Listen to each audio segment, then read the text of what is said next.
Hi guys, Will here. Today we're looking at the NZXT S340, both black and white. As you can see from my usual style, I like to have full complete builds when I'm doing case reviews. And so we're going to be looking at one with the GTX 980 for the win and one with an AMD R9 290. And should be fun, so stay tuned. So let's talk about the good things with these cases. First, we've got really clean fronts with no CD drives because that technology is dead anyway. We've got really nice window on the side here, and the way it's designed, if you'll notice, is you can see your solid state drives, but you don't see your hard drives. We'll get into why that's a little bit of a pain when you're building it later. You also don't see your PSU. It's hidden underneath the shroud, which is in this sort of basement, if you will, of the case. Also, another reason why building in this case can be a little bit difficult. But what you get in the end is a beautiful result where all you see are your components. You've got your GPU, your cooler, your motherboard, your solid state drive showing off, and no cable management or your piss poor cable management is hidden. So one thing you might notice about this case is that you have the ability to hide your GPU power cables down through the basement or going around the back. It's a pretty cool feature, one that you don't see in many cases, and you can tell that NZXT really put a lot of thought into where you're going to put your cables. For example, in the basement, you can hide just about everything. So when you're building with this case, you want to keep in mind your order of operations. You're going to want to start with your hard disk drives. Those have to go first, and the reason they have to go first is because the space down here to install them is already very small. When the power supply unit's in with all your cords, it's basically impossible to screw in the one little screw that keeps the hard disk drive in place. Another thing to keep in mind, this is just a side note, there are no shock-proof or shock-resistant bay drives here. So you're going to have to live with the fact that your hard disk may get rattled around a little bit. So basically just don't move this case too much, especially when it's on. Now, the next step is to install your power supply unit after you do your hard drive. But before you install your power supply unit, make sure that you put in all the cables for your power supply unit that you're going to need. Don't forget anything. If you do forget it, you're going to have a hell of a time trying to plug them in when it's already installed with this tiny little gap here to get all your cables in.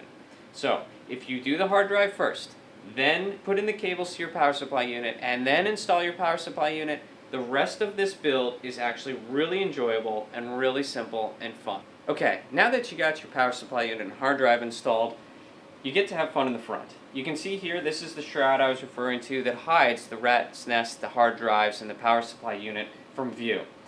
You get to put your solid state drives on these nice little trays that pop out with one screw. And they're actually pretty sleek. You put your solid state drive on this, slide it back in, put in the screw, and then route all your cables. Once you get done, you're going to find that in the front, there's basically no cables except for your GPU, and then what little you may see from the motherboard, but it's all hidden by this nice shroud here that's white for the white case and black for the black case. NZXT really did put in a lot of thought in this. One of the nice things about this case is the front that we mentioned earlier. The front panel pops off easily, and then you have nice magnet filters, dust filters, that also comes off really easily for cleaning.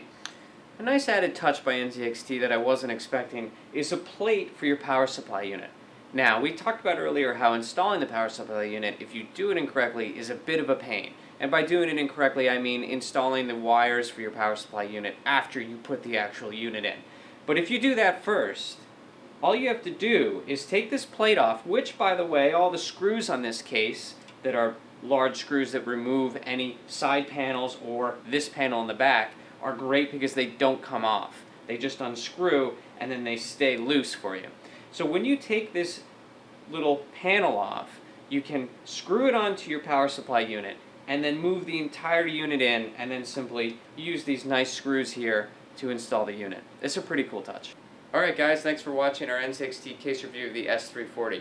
So just to sum up, we've got a nice power button up front that doubles as a reset button. We've got two USB 3.0 headers. We've got our headphone in and our microphone out jacks. And we've got a hard drive status indicator. This case is really clean. It is sexy. It is pretty cheap at $70 on just about all websites or in Micro Center. And it's got a lot of features that were well thought out by NZXT to keep your cable management under control, or at least hidden, and to keep your case looking clean.